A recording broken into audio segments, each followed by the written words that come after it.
주위를 뚫고 오신 것을 감사합니다. 시작.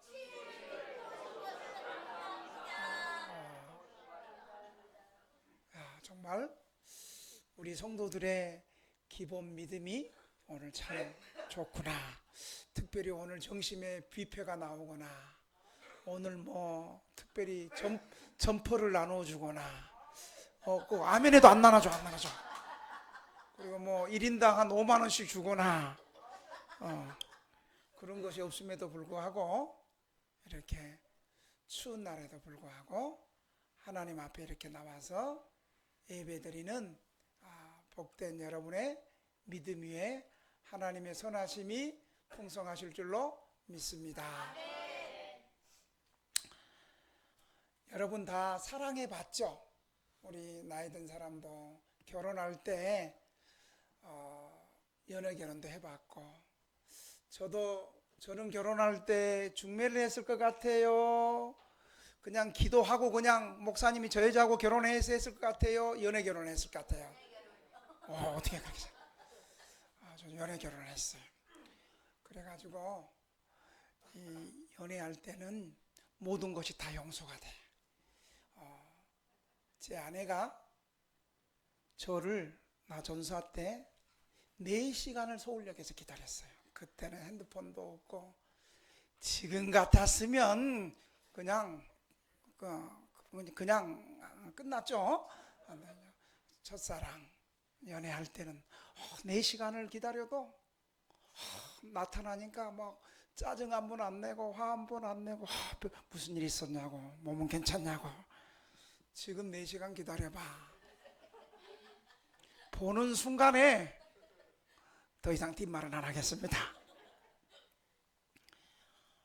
여러분, 우리가 사랑하는 사람을 사랑하고 또 만날 때도 혹시 늦게 나와도 화가 안 나기보다는 걱정이 되고. 왜요? 사랑하니까 그렇죠. 뿐만 아니라 오늘 저는 주님과의 첫사랑을 여러분에게 묻고 싶습니다. 여러분, 예수님 처음 만났을 때 그 사랑과 감격이 우리 모두 다 있잖아요. 교회만 가면 마음이 두근거리고, 예배 시간이 기대가 되고, 목사님이 설교를 아무리 오래 해도 맨 뒤에서 목사님을 째려보지 않고 오히려 그 말씀에 감동되어서 한 주간 그 말씀을 사모하며 살았던 그 주님과의 첫사랑이 여러분 있을 겁니다. 저는 중학교 2학년 때 불신 가정에서, 7남매 가정에서 혼자 예수를 믿었습니다. 당시에는 80년대 초반이니까 교회가 세상의 문화를 선도하고 또 중고등학생들의 건전한 모임을, 그리고 건전한 게임을 교회가 주도할 당시였습니다. 제가 문학의 밤 세대잖아요. 문학의 밤. 그래서 물론 처음에는 교회 어떤 뜨겁게 막 주여 믿음을 가지고 나간 것은 아니었습니다. 또 중고등학생이니까 이성에 대한 호기심도 있고, 또 우리 때는 교회별 체육대회를 잘했어요. 교회별 배구, 축구, 또 야구. 여러분의 담임 목사님은 저는 운동을 잘했을 것 같아요? 못했을 것 같아요? 잘했지. 너무너무 잘했지. 공부보다도 운동을 너무 잘했지. 그럼에도 불구하고 교회만 가면 친구를 만나는 그런 기쁨이 아니고, 왠지 교회만 가면 마음이 너무 기쁜 거예요. 그리고 일주일에 한 번만 교회 가는 것이 너무 안타까운 거예요. 왜 일주일에 한 번만 예배가 있는가? 그냥 매일매일 교회 가고 싶고 주일이 기다려지는 거예요. 그래서 결국은 나중에 알고 보니까 교회에는 새벽 기도도 있더라고. 그리고 교회에는 수요예배도 있더라고. 그리고 교회에는 또 금요 기도회도 있더라고요. 그래서 중학교 2학년 때 새벽 기도도 나가고 어른들 쫓아서 수요예배도 나가고 금요예배도 나가고 그랬습니다. 또 학교에서도 쉬는 시간이나 점심시간이 되면 또 자습시간이 되면 혼자서 신약성경을 많이 읽었습니다. 특별히 요한계시록을 많이 읽었어요. 물론 요한계시록을 처음 읽으면 이해가 되지도 않기도 하고 좀 두려운 곳이 있지만 분명한 사실은 요한계시록을 읽으면 이해가 되고 또 두려움보다는 내 죄가 용서받았다는 확신이 생기고 내가 예수 믿으면 천국 백성이라는 것이 믿어지고 그리고 이 세상이 언젠가 우리 예수님이 재림하러 오시면 그 예수님의 재림을 반갑게 만나고 예수님이 나를 알아주시고 내 이름을 불러주시고 내 이름만 부르는 게 아니라 민호가 하고 왜 제가 민호기를 불러요? 앞에서 졸아서 부르는 게 아니에요. 양호가 민호가 일단 오게 있잖아. 우리는 특별한 관계죠. 그것이 분명하게 믿어졌습니다. 오늘 본문에 나오는 에베소 교회도 에베소 성도들도 예수님을 향한 뜨거운 사랑의 만남이 강하게 있었던 교회입니다. 에베소 교회는 사도 바울이 제2차 전도여행 마지막 때 잠시 에베소에 들렸다가 또 몇 년 후에 다시 3차 전도여행을 갈 때 바로 에베소 교회를 바로 직항을 했습니다. 에베소 교회를 가니까 세례 요한의 제자들이 있어가지고 세례 요한에게 물 세례를 받았는데 예수님의 세례는 받지 못하고 아직 성령도 받지 못했던 성도들의 형편이었습니다. 그래서 바울이 바로 세례 요한이 세례 준 그분이 예수님이라고 예수님의 복음을 전하고 나서 그들에게 예수 이름으로 세례도 주고 안수하니까 성령이 임하시고 이 아멘은 이렇게 불쌍해갖고 성령이 임하겠어? 성령이 임하시고 방언도 하고 예언도 하는 은사가 강력하게 교회 안에 부어졌습니다. 그리고 세례 요한은 한 3개월 동안 회당에서 주일마다 회당에서 열심히 복음을 전하고 그리고 이 복음의 역사가 강력해서 두란노 소원을 세워서 2년 동안 복음을 전했던 교회가 바로 에베소 교회입니다. 이때 어떤 역사가 일어났냐면 성령의 강력한 역사가 사도 바울의 손을 통해서 희한한 역사들, 세력 있는 역사가 사도 바울의 손을 통해서 이루어졌습니다. 많은 사람들의 질병을 치유하고 더러운 귀신 들린 사람들이 사도 바울의 집회 가운데 말씀 가운데 귀신들이 떠나가고 귀신을 제압하는 역사가 강력하게 일어났습니다. 사도행전 19장 12절에는 그 역사의 현장을 이렇게 얘기합니다. 심지어 사람들이 바울의 몸에서 손수건이나 앞치마를 가져다가 병든 사람에게 얹으면 그 병이 떠나가고 악기도 나가니라. 초대교회는 말씀을 전하는 곳에 치유의 역사가 함께 있었고 치유하는 곳에 말씀이 풀어지는 말씀과 치유가 동시에 일어났습니다. 오늘날도 이 초대교회의 믿음을 사모하는 교회는 병을 고치고 말씀이 선포되고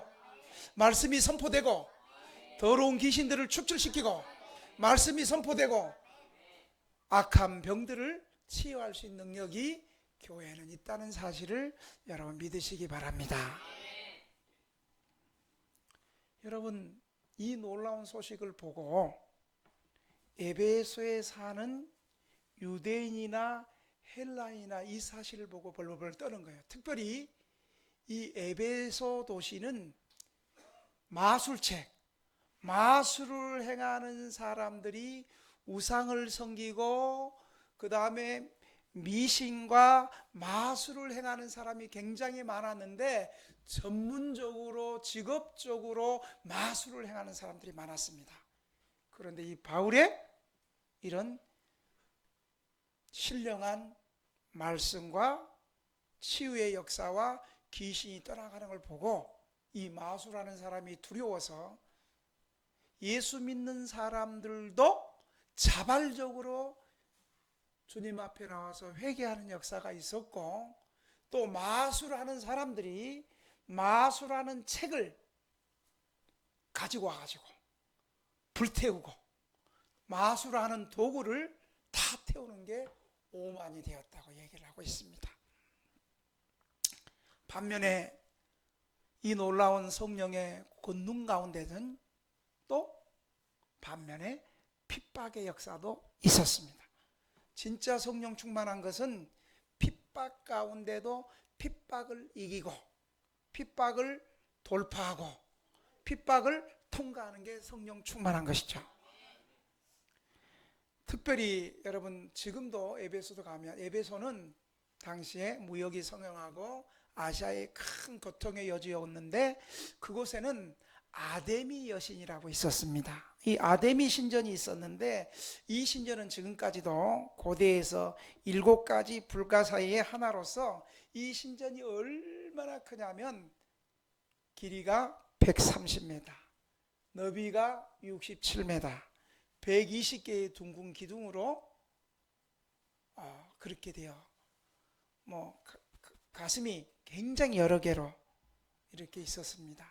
사랑의 여신이었고 풍요의 여신이었고, 그래서 많은 사람들이 그 아데미 여신에게 풍요를 빌고 축복을 빌고, 그 아멘 하면 안 돼. 왜 아데미 여신한테 아멘 해?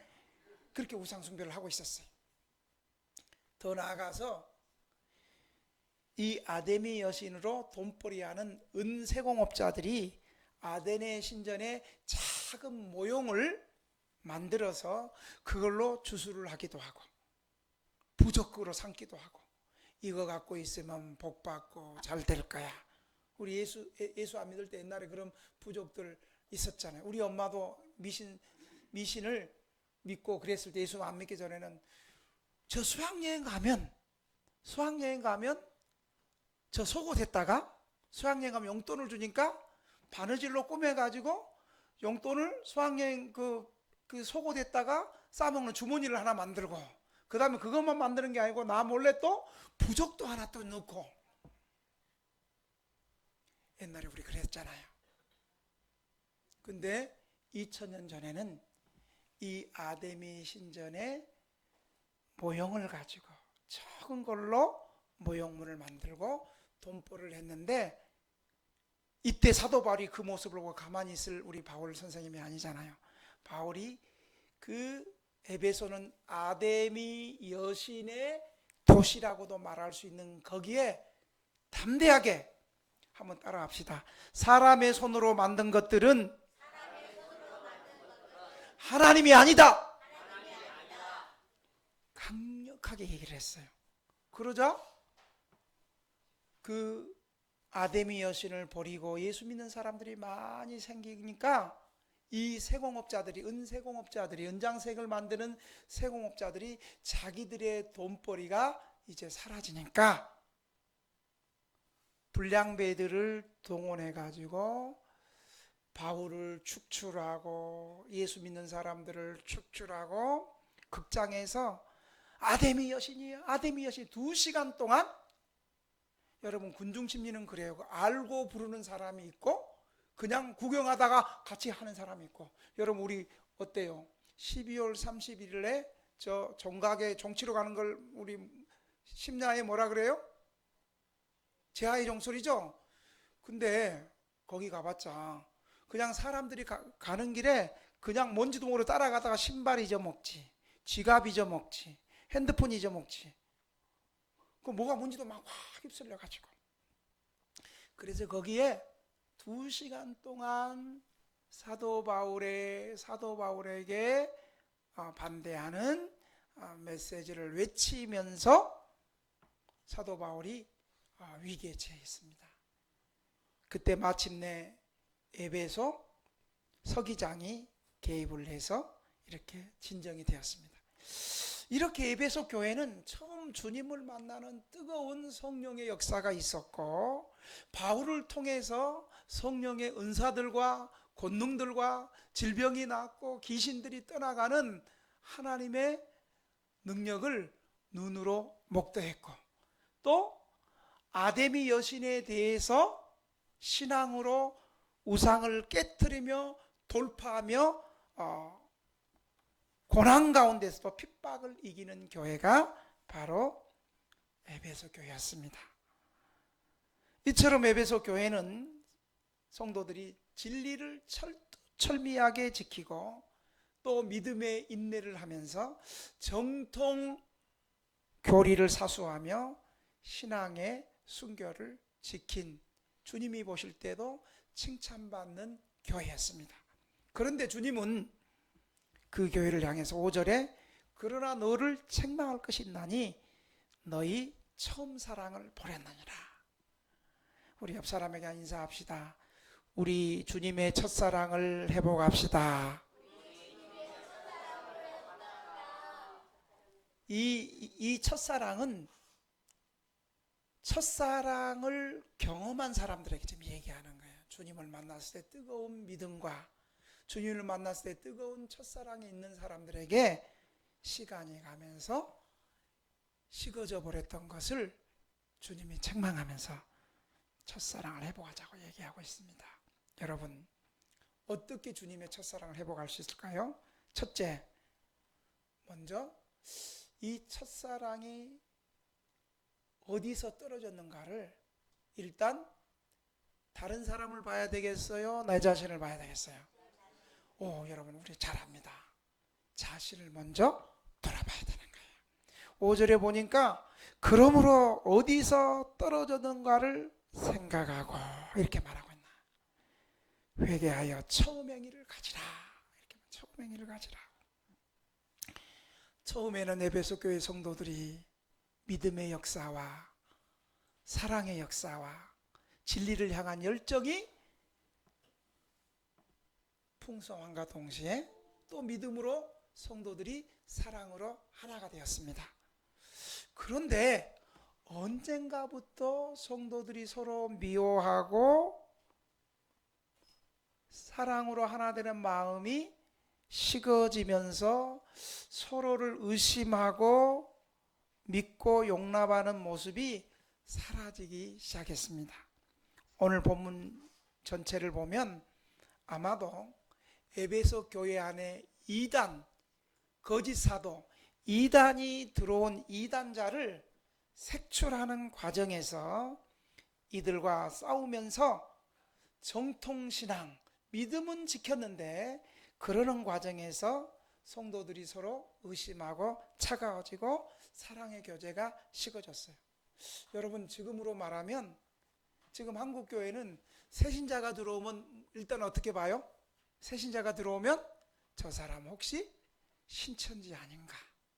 또 열심히 하는 사람일수록 저거 신천지니까 담임 목사의 마음을 빼가려고 그럴 거야. 하도 신천지가 그런 짓 많이 해가지고 기존 교회 와가지고 열심히 섬기고 헌금도 많이 하고 담임 목사님 선물도 하고 막 잘해하고 나중에 믿었더니 이 사람들이 한 50명 빼가지고 가버렸어. 100명 빼가지고 신천지로 옮겨버렸어.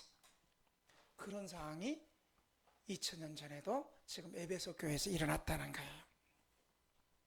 주님은 정통신앙을 바로 가졌다 할지라도 그것으로 인하여 첫사랑을 잃어버린 것을 주님은 책망하고 있는 겁니다.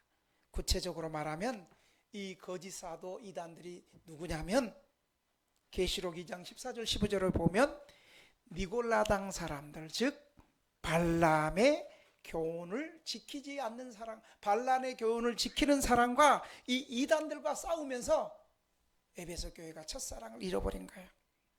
여러분, 발람 얘기는 일단 이름 자체가 발람이 별로 안 좋잖아. 이 발람 얘기는 민수기 구약성경 22장에서 24장까지 나오는데, 이 발람은 이스라엘의 선지자였습니다. 그런데 이스라엘 옆에 있는 모압 왕이, 이스라엘이 강대하게 성장하고 이스라엘 가운데 하나님의 역사가 강력하게 나타나니까 이 옆에 있는 모압 왕이 두려워가지고, 혹시 저 이스라엘이 우리도 칠까 싶어가지고 모압 왕 이름이 뭐냐? 발락이요. 하여간 이름도 이상한 것들이, 이스라엘의 선지자는 이름이 뭐라고요? 발람이요. 발딱 까졌다가 아니고 발람이요. 그리고 발딱 까진 것이 바로 이방 나라 모압 왕 발락 왕이, 이 발락이 이스라엘 선지자 발람 왕에게 돈을 주면서, 높은 권력을 주면서 제발 이스라엘을 좀 저주해 달라고 이 발람 선지자에게 유혹하기 시작한 거예요. 처음에는 발람 선지자가 나는 하나님께서 내게 내 입에 주신 대로 나는 말할 것이다, 그러면서 이스라엘을 저주해 달라는 그 말을 제안을 듣고 뭐 선물도 받고 높은 관직을 제안받았는데도 그냥 이스라엘을 오히려 축복해 버렸어요. 여기까지는 잘했어. 그런데 이 이단들은, 온수마귀는 한 번으로 안 넘어가. 성도들을 무너뜨릴 때까지 계속 지속적으로 아주 개입합니다. 발락 왕이 안 되니까 두 번째, 이제는 처음에 보냈던 사신들보다 더 높은 장관급을 보내가지고 더 좋은 선물과, 그리고 너 이스라엘을 저주하면 더 높은 권력을 주겠다고 유혹을 하면서, 여러분들 눈초리를 보니까 지금 처음 듣는 얘기처럼 듣는 것 같아. 저 성경에만 있고 여러분의 성경에는 없는 건 아니죠? 다 알고 있는 거지? 아멘. 일단 몰라도 아멘 하세요. 모르는 분위기 내가 알아. 두 번째, 그렇게 이제 또 요구를 했어요. 더 강력하게, 치밀하게. 그런데 하나님께서 광권적으로 이스라엘을 사랑하시고, 이스라엘을 내 백성으로 부르신 하나님께서 이스라엘을 사랑하셔서 광권적으로 높은 관직을 제시하고 더 높은 장관들이 왔지만, 이 발람 선지자의 입을 하나님이 광권적으로 꽉 붙잡아가지고 오히려 이스라엘을 저주하지 않고 이스라엘을 축복하게 만들었습니다. 그럼에도 불구하고 이스라엘이 나중에 모압 땅을 점령했을 때는 이 발람 선지자를 이스라엘 백성들이 죽여버렸어요. 왜냐하면 그가 비록 광권적으로 하나님이 역사에서 이스라엘을 저주하지는 않았지만 하나님의 명령을 어기고 모압 왕의 유혹과 모압 왕이 주는 돈과 높은 권력에 타협하여 모압 왕을 섬기고 있었기 때문에 나중에 이스라엘 백성들이 모압을 점령했을 때는 이 발람 선지자를 죽여버렸습니다.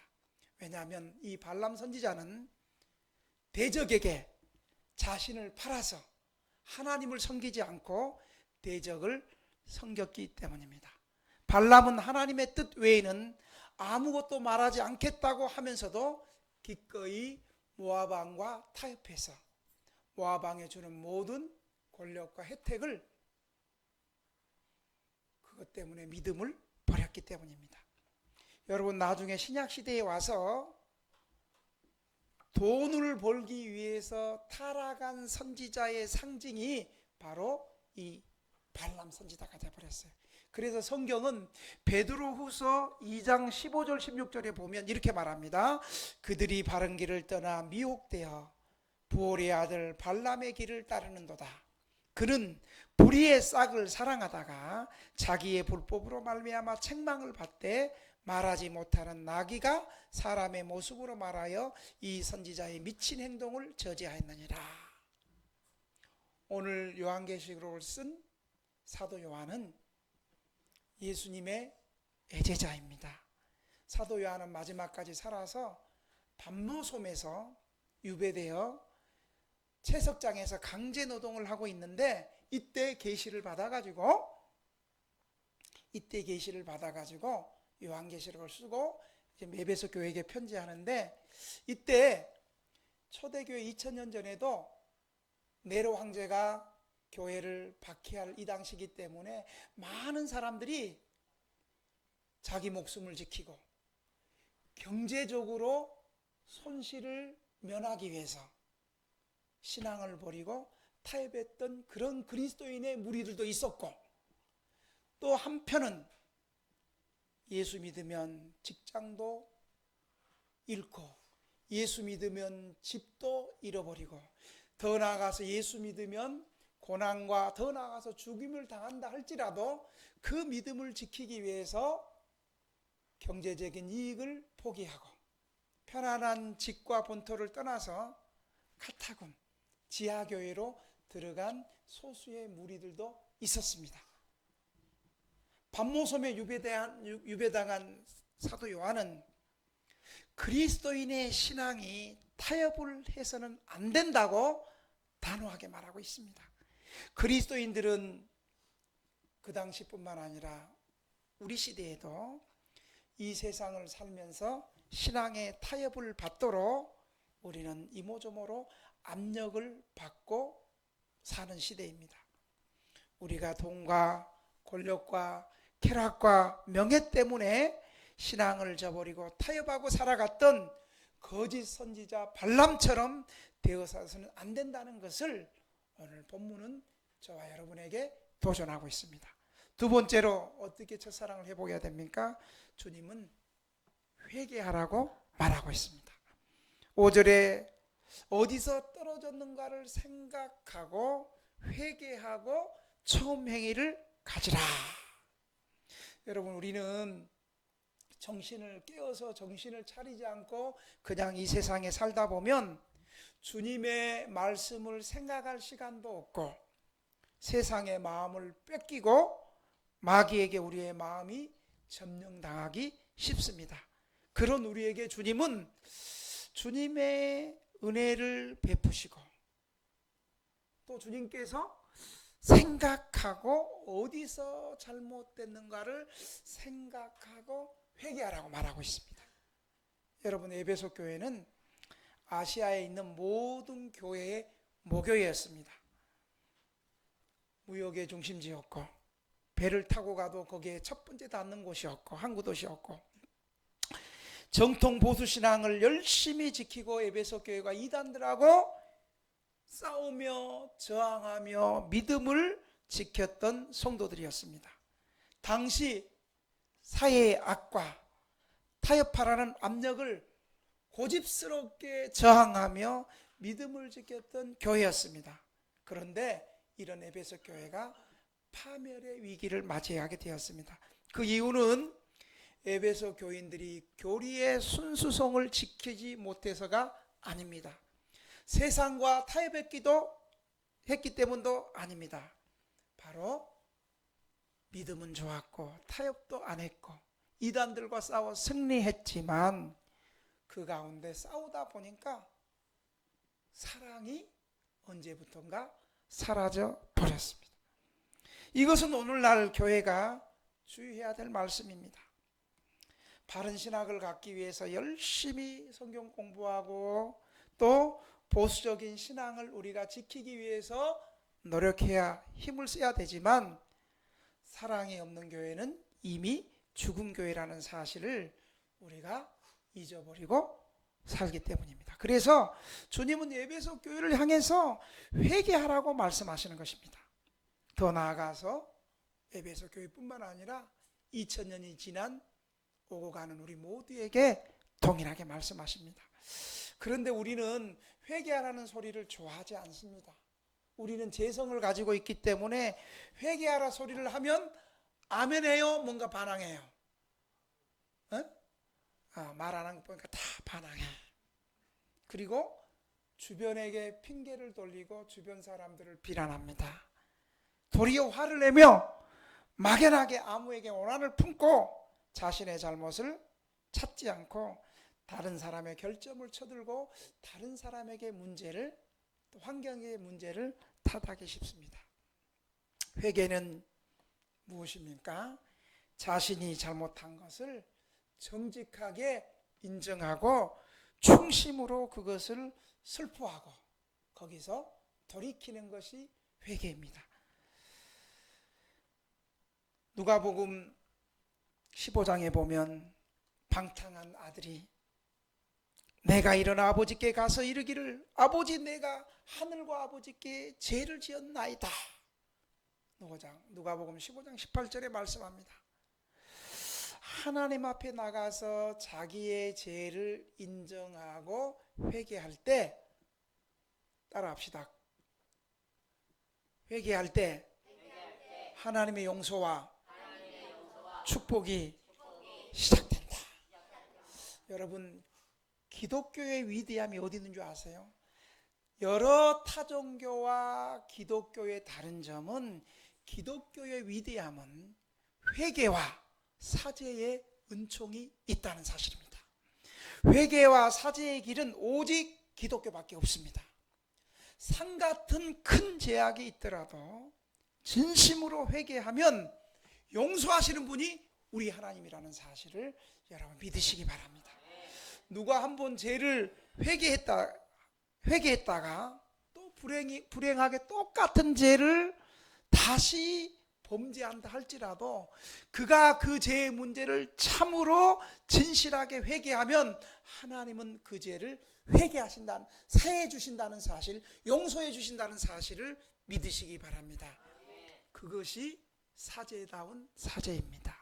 그것이 곧 하나님이 생각하신 사죄입니다.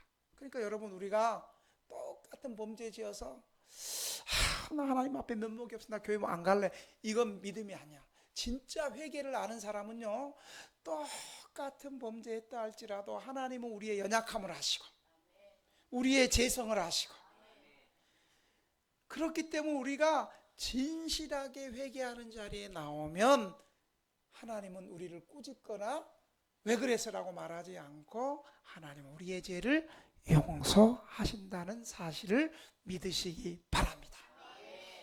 그러니 여러분, 우리 회개하고 첫사랑을 회복하십시다. 그러니까 저는 교회 중간에 늦게 오고 그래도 감사해. 희호 형제 감사해. 괜찮아. 늦게 와도 괜찮아. 죄송합니다. 얘기를 좀 해서 성은 얘기 안 했어요. 딴 사람은 몰라. 하여간 근데 오늘 빨리 왔죠. 하여간 중간에 늦게 와도 그래도 이 추운 날씨에 늦게 오는 게 어디야. 할렐루야. 그렇다고 해서 다음 주에 계속 늦게 오라는 소리는 아니에요. 여러분, 하나님은 회개하는 사람을 정말 사랑합니다. 그리고 여러분, 회개는 아무나 하는 것이 아니에요. 하나님의 사랑과 하나님의 긍휼과 하나님의 은혜를 입은 사람이 회개하는 것입니다. 우리 옆 사람만 봐보세요. 이 옆 사람을 딱 보면 다 회개한 사람 같지 않습니까? 옆에 좀 한번 옆 사람 보고 한번 인사 한번 해봅시다. 당신의 얼굴을 보니 주님의 얼굴을 뵙는 것 같습니다. 여러분 믿으시면 아멘 해보세요. 그렇습니다. 여러분, 기독교의 축복은요, 한 주간 동안 작은 죄나 큰 죄나 어떤 엄청난 죄를 지었다 할지라도 하나님 앞에 진심으로 회개하는 자에게는 하나님이 용서해 주신다는 사실을 여러분 믿으시기 바랍니다. 우리의 과거의 죄, 현재의 죄, 미래의 죄까지 진실하게 회개하는 사람에게는 하나님이 용서해 주신다는 사실을 믿으시기 바랍니다. 마지막으로 주님께서는 이기는 자에게 복을 주신다고 약속했습니다. 여러분 7절에 보면 기 있는 자들은 성령이 교회들에게 하시는 말씀을 들을지어다.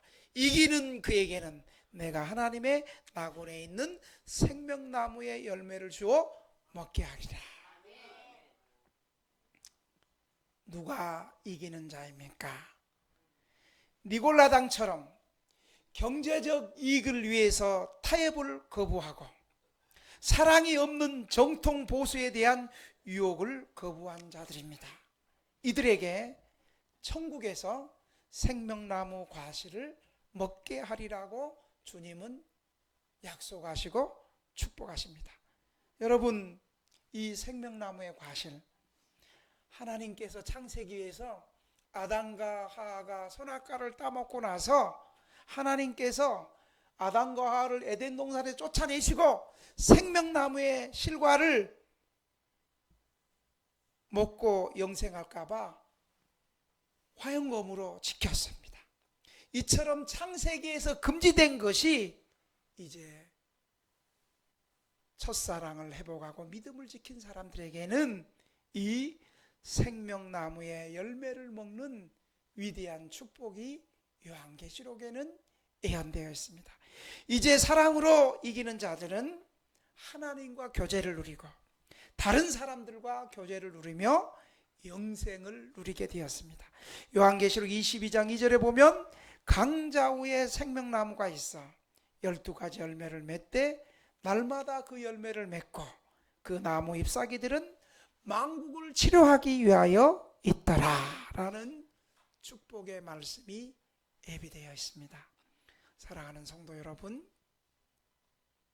처음에 주님과 뜨거운 만남이 있었고 뜨거운 믿음이 있었고 진리대로 살려고 애를 썼는데 나도 모르게 살다 보니 세상의 도전들, 죄의 세력, 온수마귀의 역사 가운데 우리의 첫사랑이 사라지고 희미해졌을 것입니다. 그러나 이때 우리가 어디서 이 첫사랑이 끊어졌는지 떨어졌는 것을 생각하고 회개할 때에 우리 하나님께서는 용서하시고 우리에게 생명나무의 축복을 주신다고 말씀하고 있습니다. 이 축복을 통해서 우리의 첫사랑의 주님과의 첫사랑이 회복되고 천국에서 영원토록 주님과 교제하며 성도들이 함께 교제하며 생명나무 과실을 먹는 우리 등대교회 성도들이 다 되시기를 주님의 이름으로 축원합니다.